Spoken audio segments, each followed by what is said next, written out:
Perfect.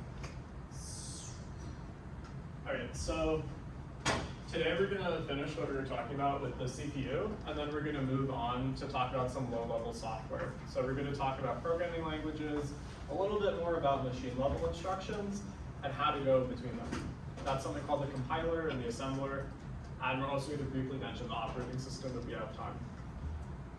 Where we left off was we were at the computer, so the last 4 or 5 weeks before that, we talked about bits and data representation, logic gates, memory, and finite state machines. We said that those are all the ingredients that we're going to need to understand how a computer actually works. We left off with this diagram here. This was our more realistic vision of the von Neumann model. So this is a very simple computer architecture. We mentioned that there's a CPU in our machines, and this is what executes instructions. It's like the brain of the computer. And then we have RAM. This is where we store all of our instructions and where we have our useful data when we're running a program. Then there are also a bunch of other systems that a computer has attached to it. So one would be the monitor, right? This is where the UI is, the screen, a microphone, a keyboard, speaker, stuff like that. Ultimately, we can think of this stuff here as our input and output. You might put input into a keyboard, input into a microphone, get output from a speaker, output from your monitor. At this point, we're kind of just saying that this input-output devices are finite state machines, and we'll ignore the details of it for now. But we have an idea of, given a simple digital system, how you might want to go about making it. And we have a pretty good understanding of RAM and the memory hierarchy and how memory works. We talked about the bus. We left off with the CPU. So that's really the last piece of this puzzle, and we're going to dive deep into how it works. And as with all things in this class, I'm going to draw a box, label it, and this is the abstraction of the CPU. Right now, all we know is that it executes instructions, and we'll see how it does that. So as we think, how does the CPU execute instructions, we want to think about what the important parts are, essentially. The first is we need a unit to actually do the execution, so the logic and all the arithmetic operations. So the part of the CPU that actually does our useful work is this thing called the ALU. It's the arithmetic logic unit. And what you can conceive of it doing is it takes in data and it adds them together. It takes in data and subtracts them, or it takes in data and does any of the logical operations that we had mentioned. So if you recall from week 2, we had these gates here, and or and not. These are things that the arithmetic logic unit would be responsible for. It's a mouthful of a name, but if you really break it down, arithmetic, because it's good to do some arithmetic operations like plus, minus, multiplication. Logic, because it's also capable of doing this stuff, in addition to a few other things. And then unit, because it's just a module in our CPU here. So now that we have the thing that actually does our work, we need a place to store the data that we're going to work on. So in week 3, we talked about this thing called a register, and a register is a really small data holder.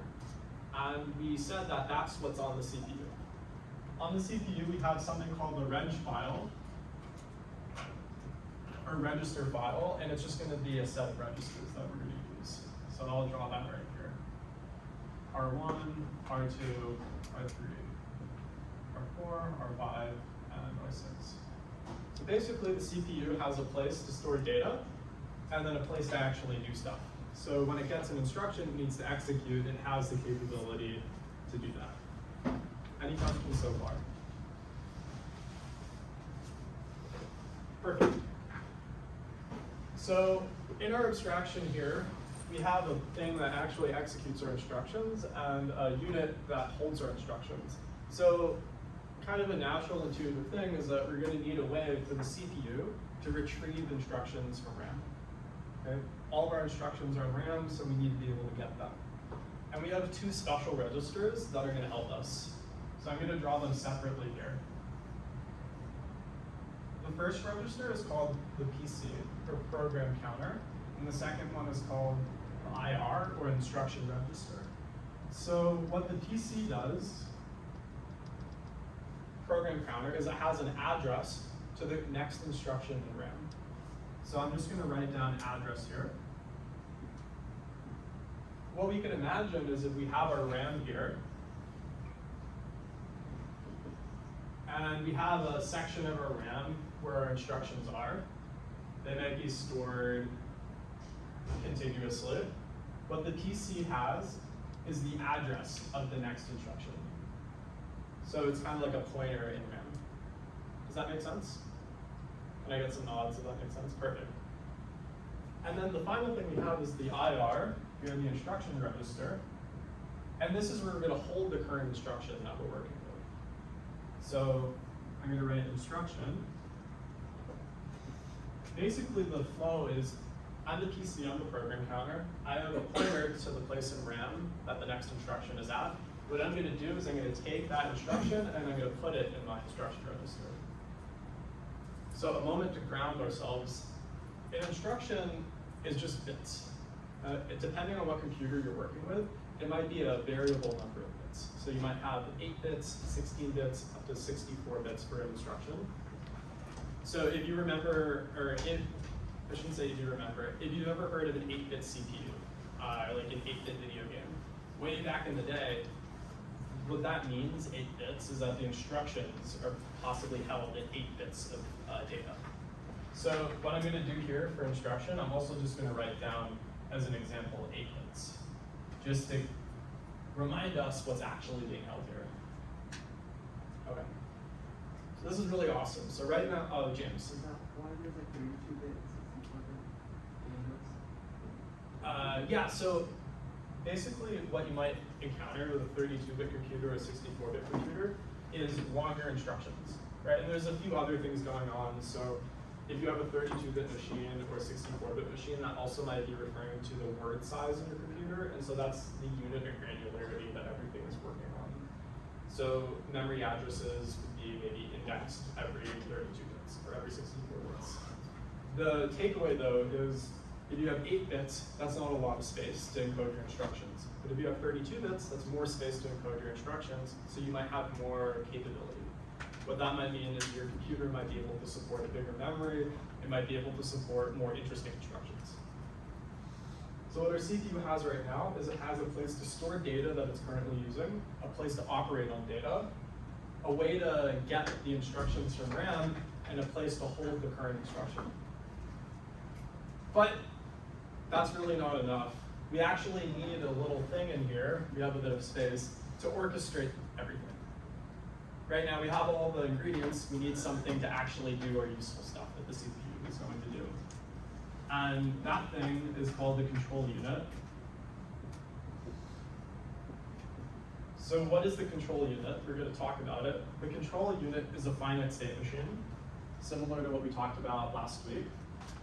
And it orchestrates all the logic of the CPU. This is the thing, this is the meat of the CPU, that the actual brain of the computer that actually executes our instructions for us. So CPUs are very complicated, control units are very complicated. This is obviously a pretty simplified version of the CPU. And we're going to move on to talk about a fairly simplified vision of the control unit. And while that's not representative of how actual machines work, it will give us enough tools to really understand, at least in an abstract sense, how our computers are working. But one thing I want to do before we get there is just note how far we've come. So the ALU, this is arithmetic operations and logic. This can be implemented by drawing truth tables for the operations that you want, and then coming up with a corresponding circuit. So we have an idea of how this could be implemented, and we talked about it in week 2. Right? So we know how the ALU works.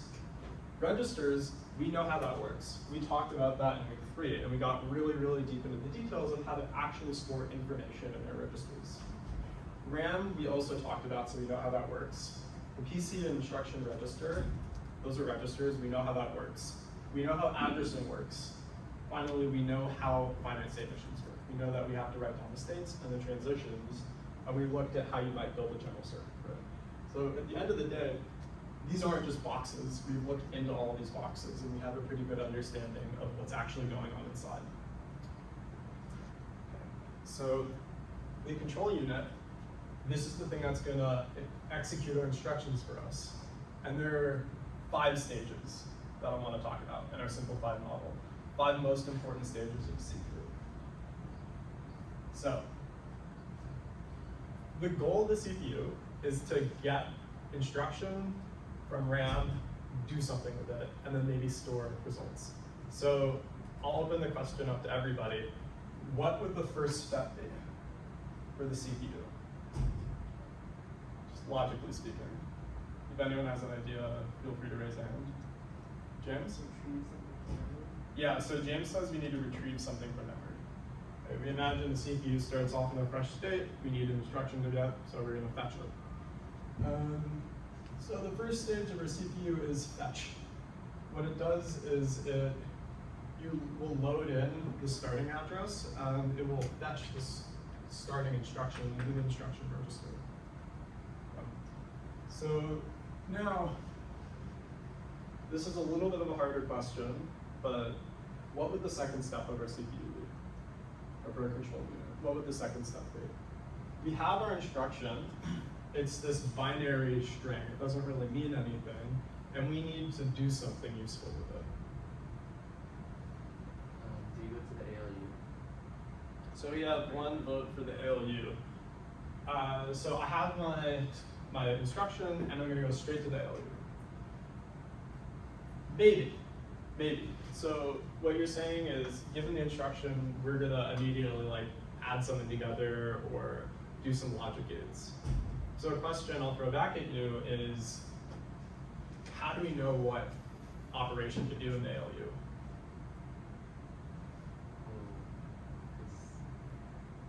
Could the instruction also be like an operand? Or it could be encoded in the instruction to like say what an operation? Yeah, that's awesome. That's perfect. So what we have is this instruction. I'm gonna draw a few bits here. 0, 1, 1, maybe. So let's pretend for a second that we have a 16-bit instruction, right? There are a lot of different instruction types you might want to support. So a few that we've talked about are arithmetic, so add, sub, subtract, multiply. But we also might want to support our logic operations. So we have and, or, not, stuff like this. It's Edward, right? So what Edward is suggesting is that what we can do is take some amount of these bits, maybe 4 of them, we'll say. And with 4 bits, we have 2 to the 4 or 16 possibilities. We can just say, okay, well, I'm gonna look at these first 4 bits, and then depending on what the bits are, I know which operation I'm gonna do. That's what you're saying, right? That's perfect. That's exactly what happens. So we'll take a portion of our instruction and we'll call this the opcode, or the operation code, and that will tell us what we want to do. Okay? So what our CPU is going to do is it's going to first fetch the instruction. Then once we have the instruction, look at it, decide, okay, what do I actually want to do? How should I prepare myself to actually execute my instruction? So the second stage is to decode. We decode the instruction. And that's what we do by looking at the opcode and then moving forward.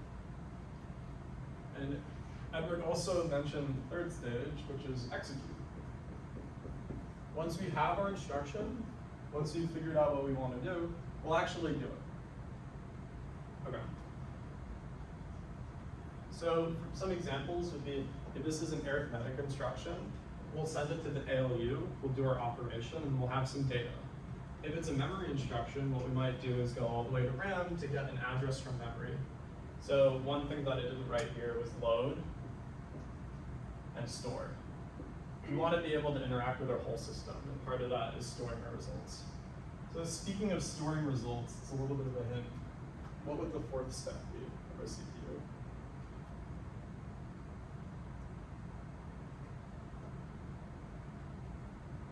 At this point, we have data, but if we don't do anything with it, it's going to be lost. Stored in RAM. Yeah. So optionally, right? So this stage is called write back, And what we might want to do is we might want to store data so that we can use it later. And one place that we could put that is in RAM. But we also might not want to. We might be, say, going through a loop and just doing a computation over and over and over again that we don't need later. And in that case, we wouldn't want to put it back. So this is our optional write back to memory. And then that's basically it. Once we get the instruction, we figure out what we need to do, we do it, we save our results. What we want to do is repeat. And so what repeating is going to the next instruction, so PC plus 1. So I'll change what this is pointing to.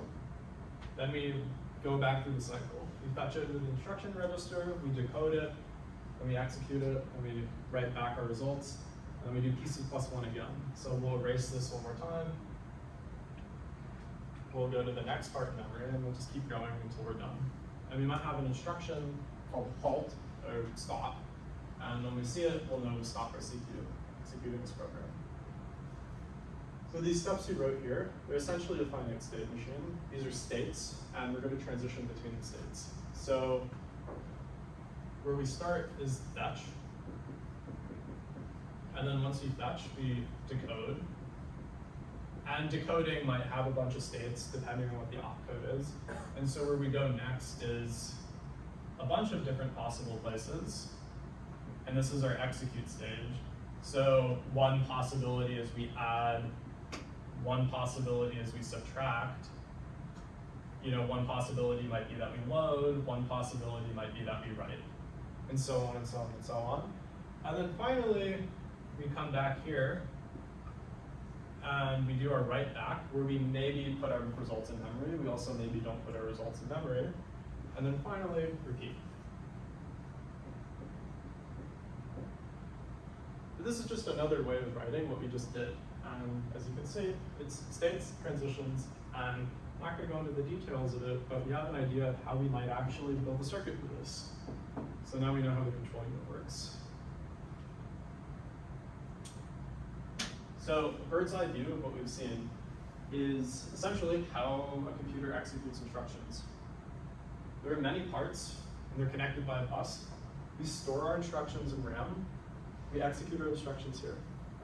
The CPU is going to go into a never-ending cycle where it gets the first address into RAM, and then fetches an instruction, decodes it, executes it, writes back data, and repeats. So it goes to the next instruction, then it fetches, decodes, executes, writes back, repeat, over and over and over again until we're done. The cycle is orchestrated by the control unit. Are there any questions about that? Joe? Okay, you might have said this already, but the RAM, is it stored in rows? I mean, each row is like, say, like 64-bit computer, each row is like 64 bits, or can a row be as long as you want? It's a really good question. So, as programmers and as people who interact with computers, we have like a model, a mental model for RAM and for memory that we're going to keep for ourselves. And it's not really representative of what's happening under the hood. So for us, I'm going to draw it here. We imagine RAM as just a long list. Okay? So, and this long list has a bunch of cells. And it goes on to like a really big number. Okay? And each of these, depending on the word size of our computer, will be some number of bits. So for example, this might be 64 bits. 64 bits of space, 64 bits of space, 64 bits of space. So in that sense, it's very similar to what we wrote here. Okay? And what we're going to say is for each of these cells, we have an address that points to each of them. So this might be address 0, address 1, address 2, on and on and on and on to really big numbers. And this is really good for us because this is a really easy way of conceptualizing memory. Obviously, it's going to be much more complicated under the hood. So we didn't really talk about it, but one thing that will be happening, well actually we did. Here's an example. We talked about the memory hierarchy, right? where we had our registers at the top, and then below that we had SRAM, and then DRAM, and then persistent storage. It was this triangle. This is closer to what would be happening under the hood, and there's even more complicated stuff going on, but we're abstracting away all these details so that we can just work with memory like this simple thing. And the computer, more specifically, and we'll get to it, the operating system, is going to actually manage all this memory for us and give us this illusion so that we can work with it. Why is that good? I'm a programmer. I have a hard job. I have a hard life. I sit and I have to solve these really hard problems and write programs all day. It would suck if I had to concern myself with all these gory details. I want simple abstractions to work with to make my life easier. I also want simple abstractions because if I have something simple to work with, I can write it on one computer and it can work on another computer. If I'm concerned with the implementation and I write a program specific to it, it won't work on other computers, and that would be really bad. Does that answer your question? Awesome. Any more questions on what we've seen so far? Or hey? Does MPC look at the addresses in the RAM on like an ordinary way? Like it goes from 0 all the way to the last number, or does it randomly access? Random access.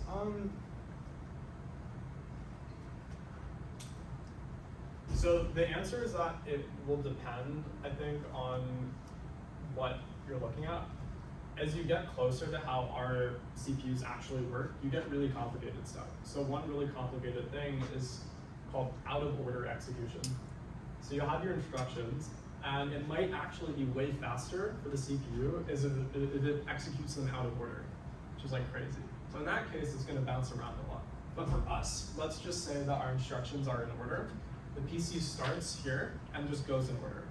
And that's just what we'll do for this class.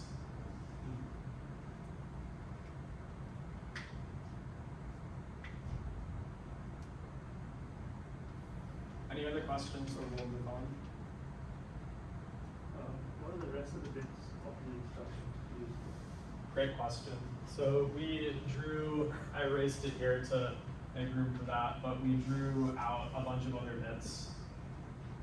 We said that a portion of them will be used to figure out what instruction we're doing. The answer to your question is it actually depends on what instruction to know what the other bits are. Here's an example though. I'll do the example up here. So say we have a 16-bit instruction, 1 1 0 0 0 1 1 0 1 1 1 0 0 0. What I might say is this is an add instruction. And how I could figure that out is by looking at the first 4 bits. But then, what do I add? Right?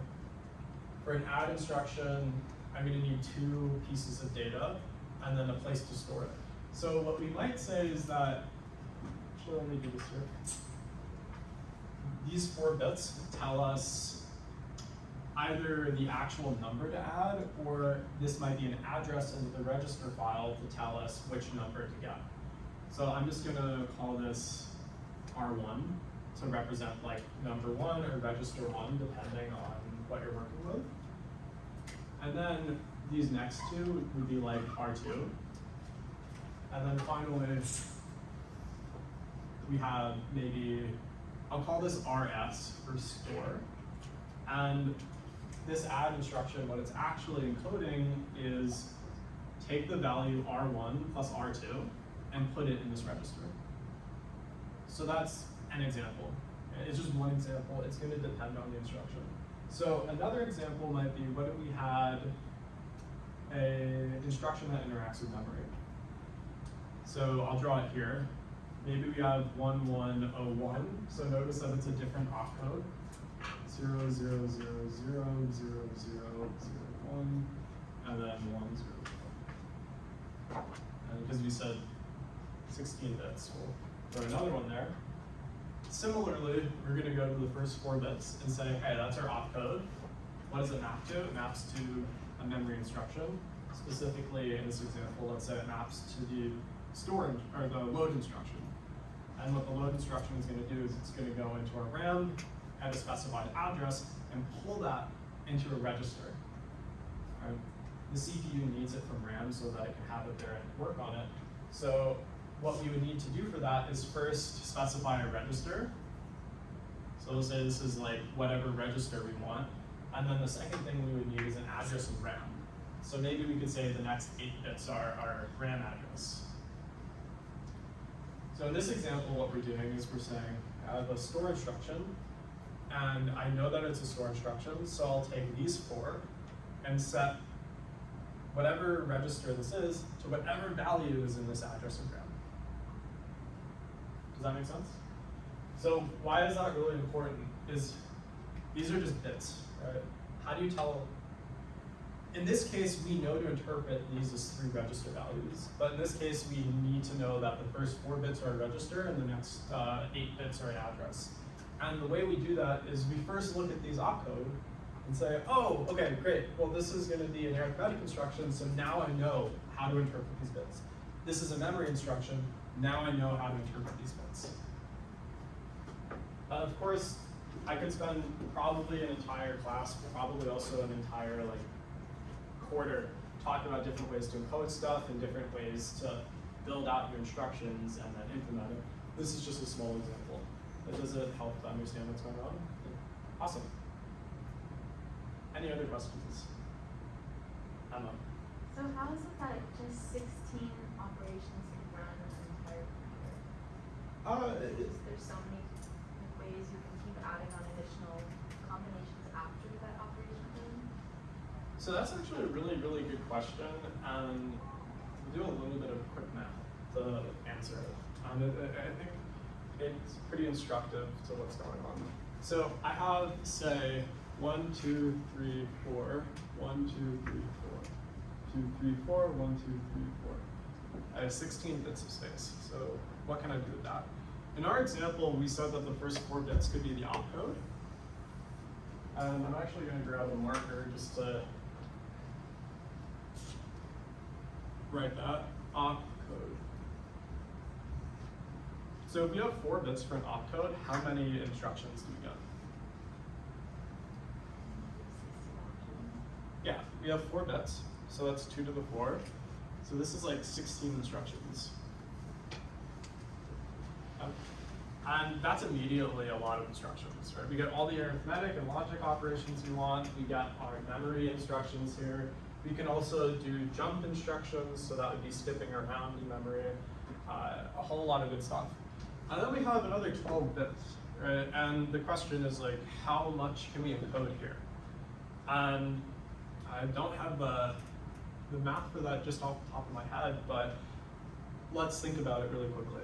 So in our add instruction, we said, okay, maybe there's 4 bits for each register. And so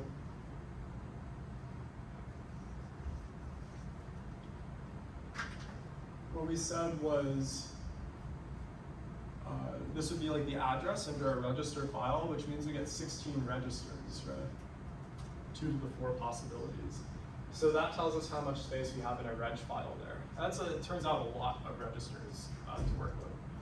And then, in our add instruction, we said this is your register, this is your register, but we could also say that maybe this is an address, right? And if this is an address, now the question is, excuse me, this would be an address into RAM. How many bytes of RAM do we get? We have 8 bits here, that would be 2 to the 8. Does anyone know, just off the top of their head, what 2 to the 8 is? Is it 256? All right. So that would be, let's see. Yeah, so this is 256, but it's not like 256 bits or anything. This is 256 different addresses, right? And so depending on the size of our RAM and how big we want to call these cells, that actually tells us how much we'll be able to store. So if we said that each address is 1 byte, that means our RAM would be 256 bytes, which is not a lot, admittedly. It's totally not a lot. Okay? But what if we added another? One thing I've seen for really small instruction sizes is maybe every time we see a memory instruction, we have our core memory instruction, and then immediately following it, another 16 bits for the address. And so how we can form the address is by taking these 8 and then the next 16 and saying that that's our address. So in that case, it's not actually 2 to the 8, it would be 2 to the 24 possible addresses. Does anyone know what that number is off the top of their head? 16 million. 16 million, roughly? So we'll say, so with that scheme, we have 16 million bytes. And yeah, I'm really bad at mental math, but does anyone know how many megabytes that might be? Or 16 million bytes is 16 megabytes, right? Yeah, right. Thank you. 16 megabytes, right? So just with 16 bits of addressing, plus this extra one to do for memory operations, we're already getting pretty big memory. And so in this case, we have 16 possible instructions to do a lot of work. We have 16 registers, and we have 16 megabytes of RAM. And as you scale it up, this is going to scale exponentially. And that's how you get to your gigabyte or terabyte scale of our computers.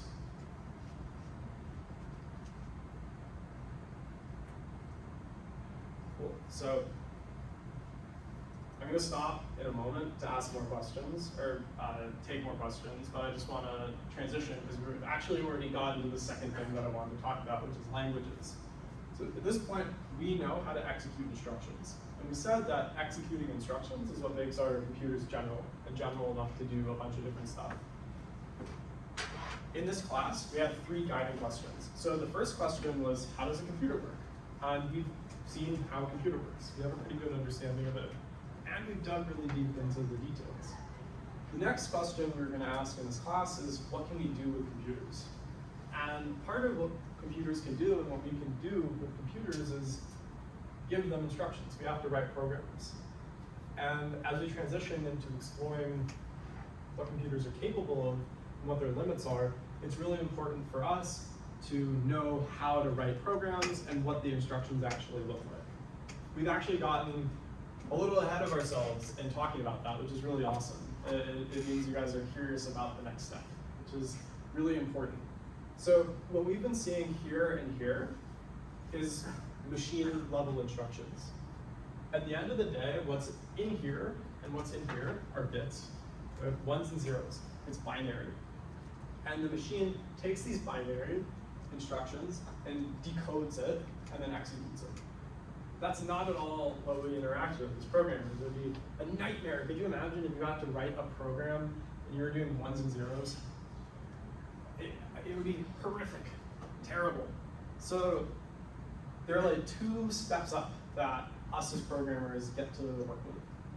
So the first is assembly. And this is way back in the 70s where this was really important. I worked at a company over the summer between my freshman and sophomore year, and one of my mentors there worked on a video game called Burger Time, way back in the 70s, and was hired to write assembly for them. And so there are people alive, believe it or not, who had to do this. No one really works in assembly today, though. And what assembly is a human way to write these machine-level instructions. Here. Assembly instructions interact directly with the hardware. They are very low level, so they're saying, I want to move these values from the register file, I want to get this value from RAM, I want to do this operation in the ALU. And so an example of that might be here. We talked about a load instruction, so you might see load. This is the, say, the function for loading from memory. And you might pass it the register you want to give it and the address. Another example of assembly would be add, and we talked about that on the opposite board, where you give it your destination register and then your 2 operand registers. So this, as we recall, is RS equals R1 plus R2. And on and on and on and on. So this is the form of assembly. And you can have programs that are in assembly that are really telling the CPU specifically what to do. But I would bet that if you've ever written a program, it has not been in assembly. And the reason is because twofold. One, you don't want to deal with this as a programmer. right? If I have to sit down and write the Google search engine, or if I have to sit down and write YouTube, I don't want to be dealing with all these details because I'll literally never finish, right? I want something a little higher level. The other is if I want to write a program that works on that computer, but also that computer, that computer, and that computer, I don't want to have to write it specific for all of these things. I want to write the program one time, and then let some other program figure out how to get it to work on different hardware. So, at this point we've talked about machine level instructions, and we've talked about assembly. And I'm going to draw a diagram here, and this is a pretty important diagram to keep in mind. So we have assembly, and then machine instructions. I'll draw some boxes, because we love boxes. And we've seen that the form of assembly is human readable, but really low level, interacts with the hardware. And then machine instructions are in binary. So I'll draw 1, 0, 0, 1, 0, 0. We don't like any of this. So what do we have up here? Someone shout it out. Or raise your hand. Tell me what's to go here. Joe? Yeah, exactly. So languages. I'm going to write programming languages.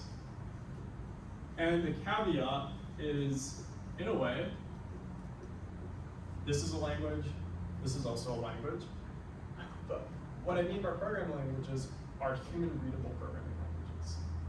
So if you ever sit down to write a program, this is what you're writing, almost certainly. So I want to go popcorn style just to get our juices flowing about programming languages to name some. So shout it out, just name some languages. Yeah, C. Python, yeah, that's a good one. Ruby. MATLAB. I heard MATLAB. Did someone shout out Rust? Nice. JavaScript, yeah. This is exactly what we're talking about. Basic. I'm not going to write that down out of spite. Excellent. So what we have going on here is our familiar high-level programming languages. And what's really cool about these is none of them are really interacting with the hardware. C might be the one exception to that because you could do some low-level stuff. But if you ever write in Python, you're writing like functions and you're writing, adding stuff together and using data structures and stuff.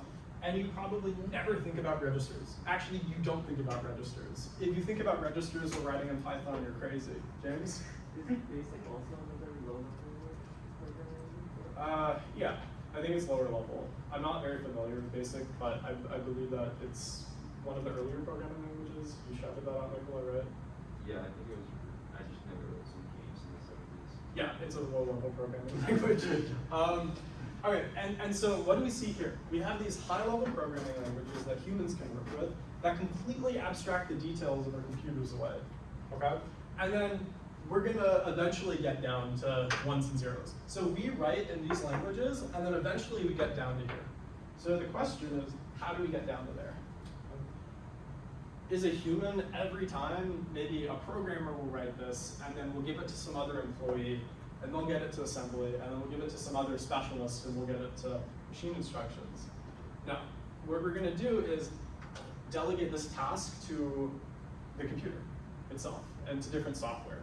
And there are two pieces of software I wanna make you guys aware of. The first is called a compiler. And the second is called an assembler. So what's the workflow? I write a program in one of these languages. Then, for right now, I'm only going to talk. I'm going to actually ignore Python and I'm going to ignore MATLAB. Is JavaScript compiled? I don't. No, it's not. So I'm going to ignore JavaScript. Yep.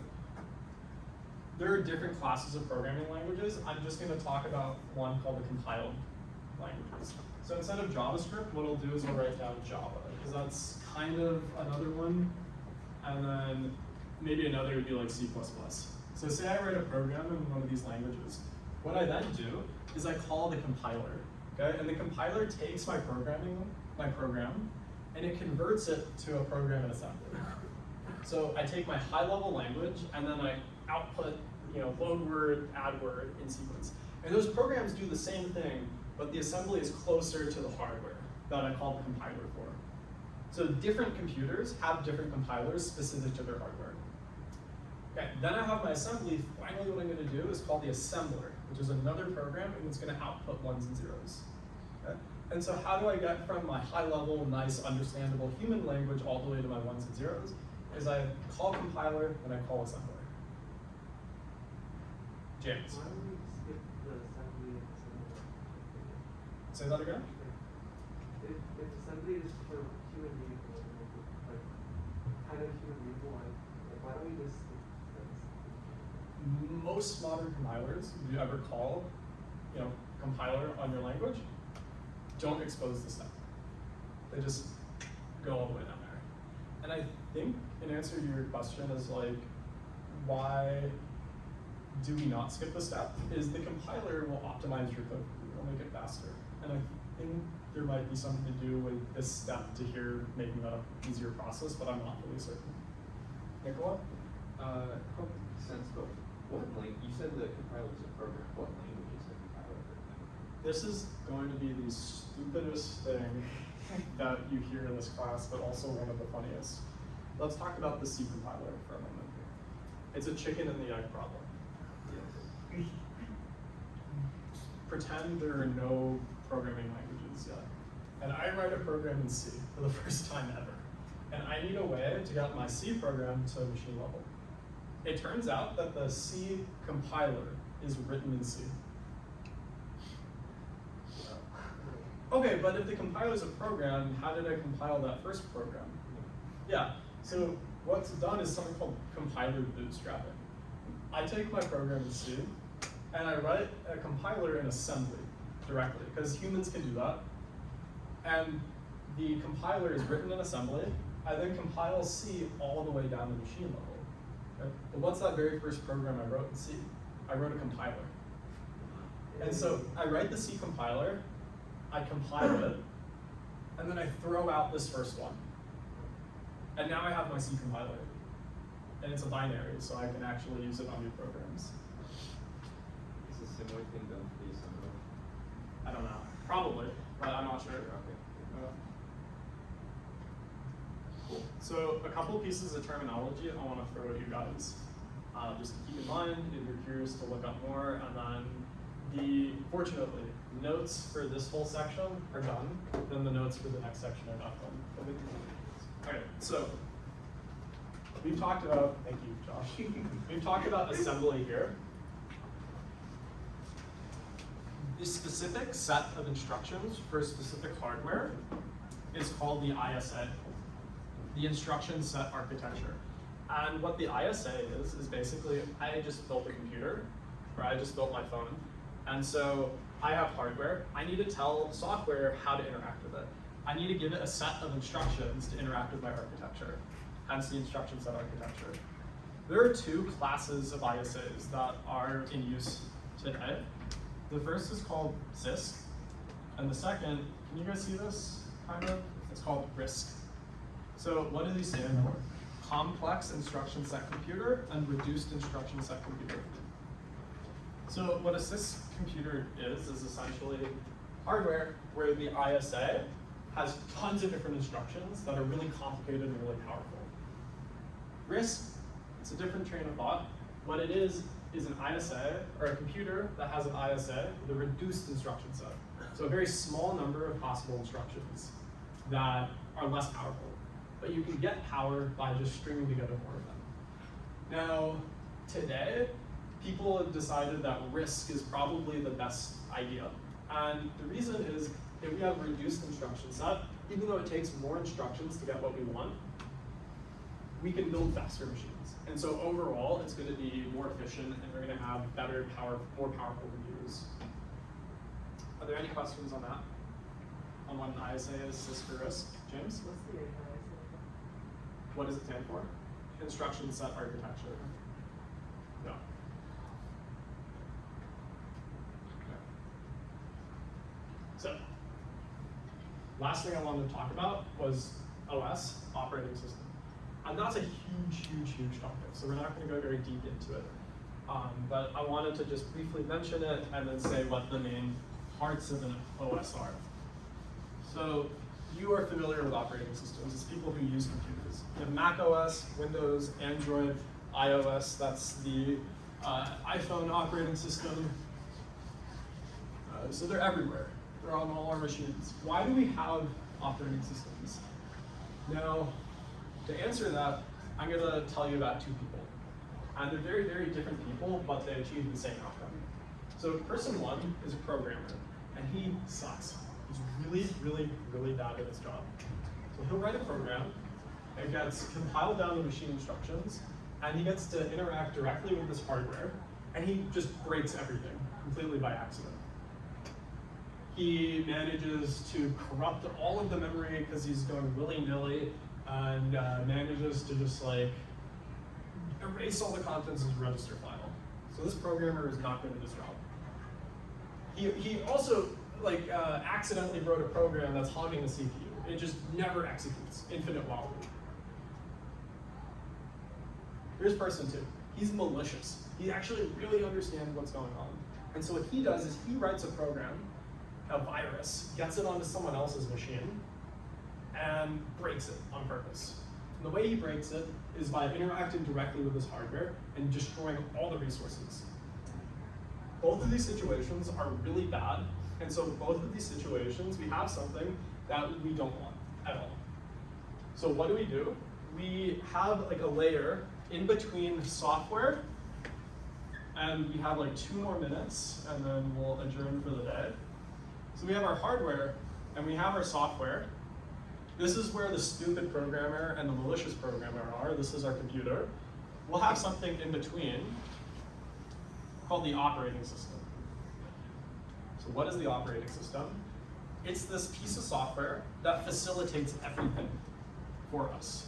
So the OS does, say, 5 important tasks, right? So the first is it manages our memory for us. The operating system is in charge of allocating RAM and all the good stuff. It's in charge of the file system. So not only is it in charge of RAM, but it's also in charge of our persistent storage. Remember from week 3.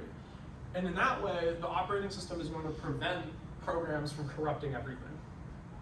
Now, the second thing is it manages the CPU. The CPU is what gets stuff done in our computer. Say 2 situations. So say we have a computer way back in the 80s or 90s, but there's only one CPU. How could you possibly listen to music and write a program at the same time?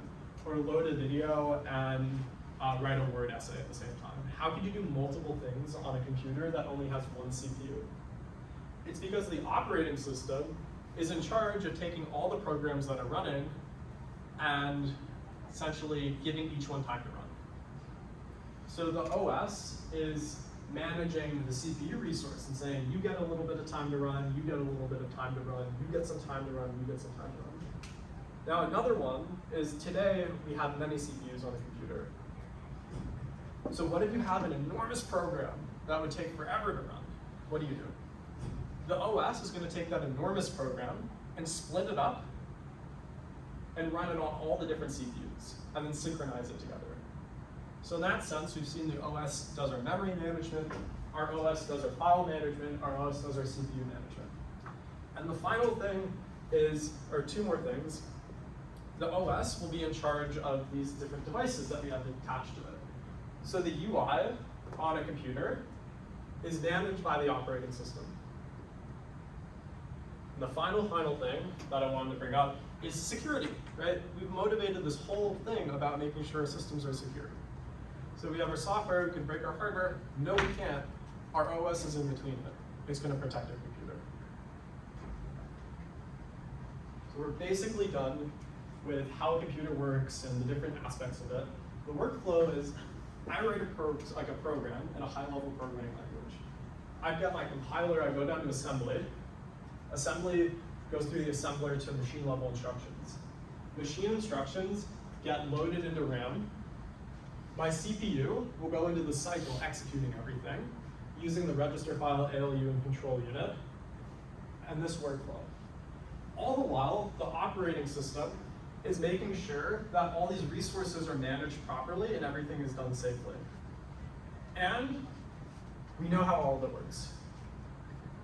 Are there any questions about any of that? Okay, so next week, we're finally going to go into talking about algorithms and decidability and what computers are and are not capable of, because I hope now we have an understanding of how computers work. Thank you.